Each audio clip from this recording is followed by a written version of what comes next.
What's happening, folks? Back with another reaction, back with some more Roxette as we continue with Charm School 2011. Thank you, as always, to Michaela for this physical release. And the fourth track in the album is Speak to Me. I do want to mention, it's funny, like when I do title considerations in advance, sometimes I'm off the mark, sometimes I'm surprisingly close to the meaning that plays out over the course of the lyrics. But I was highly amused that last week I was so innocent. I was thinking she's got nothing on. There's nothing planned. She's not doing anything. And I didn't think of the more literal meaning, like she has nothing on. She is not wearing any clothes.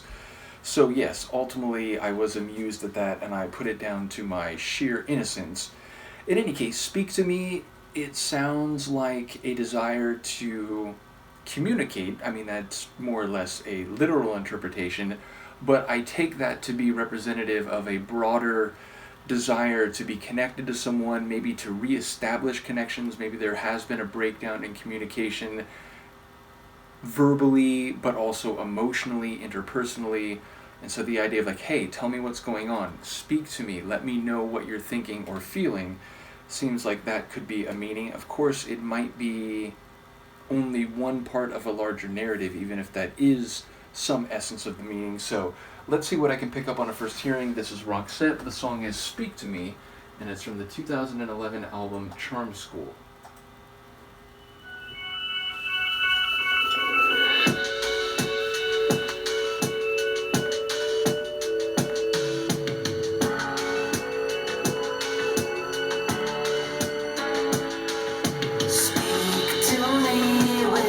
Tenderness, speak to me with gracefulness, speak to me with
a storm brewing there.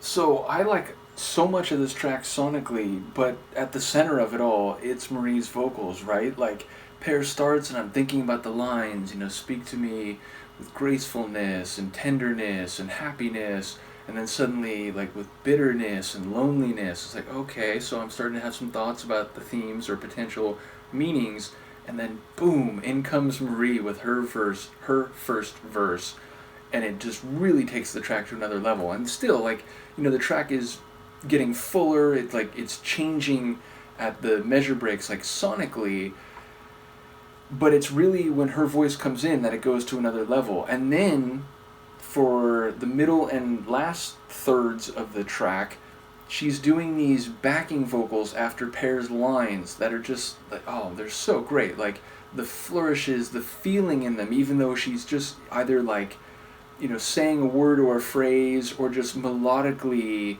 expressing where it's not like an actual word, that also takes the track to another level. And I like the way they're sort of, echoed. It, feels like they're sort of floating in the background. And again, like, when she comes in with like the lead vocal again, it just really like soars. So like Marie's vocals put this track on a level that it wouldn't be at otherwise, though I like pretty much everything else in the tune as well, meaning I like the guitar work. There was like a layer where I was like, oh, is that like a string synth, or wait, maybe that's just the guitar. There were like these bells, these little bell touches or like chime touches.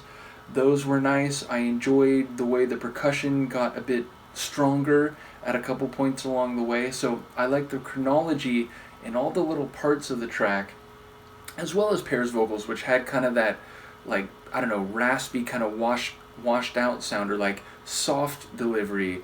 But really, Marie's vocals just, they do so much to this track. So lyrically, it's interesting, because again, at the beginning I was already thinking, it's like, oh, so is he kind of saying that, like, speak to me however, speak to me gracefully and tenderly, or with loneliness or bitterness, but speak to me. And the more the song went on, I thought there was something to that, because it was saying, like, where do you go, or where do you run when you have no one to go to? Like, where do you go, or where do you run when you have nowhere to go? So the idea, and essentially it's like, well, that's the end of the line. So the idea is, like, if you're dealing with things on your own, then it's difficult. It's hard to see a way forward. It's hard to process things or to feel. But if you have someone, even if things between you aren't, like, perfect, at least if you have someone to speak to, at least if you have someone to shoulder some of the burden or to hear you out, then that can make a world of difference. So again, maybe I'm not seeing that right. Maybe, the lyrics are actually running in a different direction. But on a first listen, that's kind of what I took away, that, like, having someone to speak to, even if, again, it might not be perfect between you and they might speak with bitterness or so on, it's better than just being all in here where you don't have anywhere to go. You don't have anyone to share with, whether that's, to share the burden or to share the joy and the tenderness. So yeah, let me know how far away from the meaning that might be. But as I said, I really enjoyed this one for all reasons, but most notably for Marie's vocals, both the lead vocals and those backing vocals. So yeah, another cool one from this album. And once again, thank you to Michaela. As I mentioned, and as all of you will no doubt know, once we go through the proper album, we'll go through these live performances, which I'm very much looking forward to. So let me know what you think, and I will see you next time. Peace.